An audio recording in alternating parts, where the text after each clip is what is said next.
যে বর্ণনা এসেছে তা হচ্ছে যে দাঁড়াল জব্বার রব্বুল ইজ্জত, মহান রব্বুল ইজ্জত নিকটে আসলেন, মহান রব্বুল ইজ্জত নিকটে আসলেন।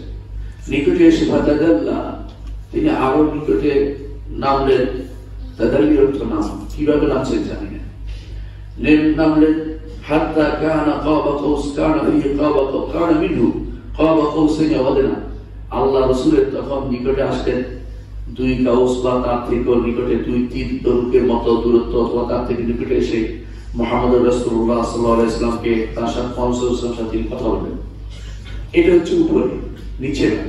অর্থাৎ এটা তিনি উপরে আল্লাহ তাআলার কাছে গিয়েছিলেন। আল্লাহ তাআলা কোথায়? তাহলে উপরে। এটা আমরা এখান থেকেও প্রমাণ পাই।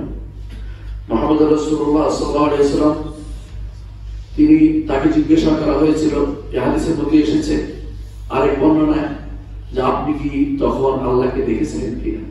তখন তিনি বলেছিলেন নূরুন আন্না আরাহু, তিনি তো নূর, আমি তাকে কিভাবে দেখতে পাবো, আমি তাকে কিভাবে দেখতে পাবো। অন্য বর্ণনায় আসছে রাআইতু নূরান, আমি তো আলো দেখেছি। অর্থাৎ আল্লাহকে তিনি দেখতে পাননি, আল্লাহকে কেউ দেখতে পায়নি। আল্লাহকে দেখতে পাবে মৃত্যুর পরে। মুহাম্মদ রাসূলুল্লাহ সাল্লাল্লাহু আলাইহি ওয়াসাল্লাম স্বপ্নে আল্লাহকে দেখেছেন, কিন্তু বিশদ বর্ণনা দেননি। স্বপ্ন যেহেতু মৃত্যুর ভাই, স্বপ্নে মৃত্যুর কারণে তিনি আল্লাহকে দেখেছিলেন এবং তা সহিহ হাদিস দ্বারা সাব্যস্ত।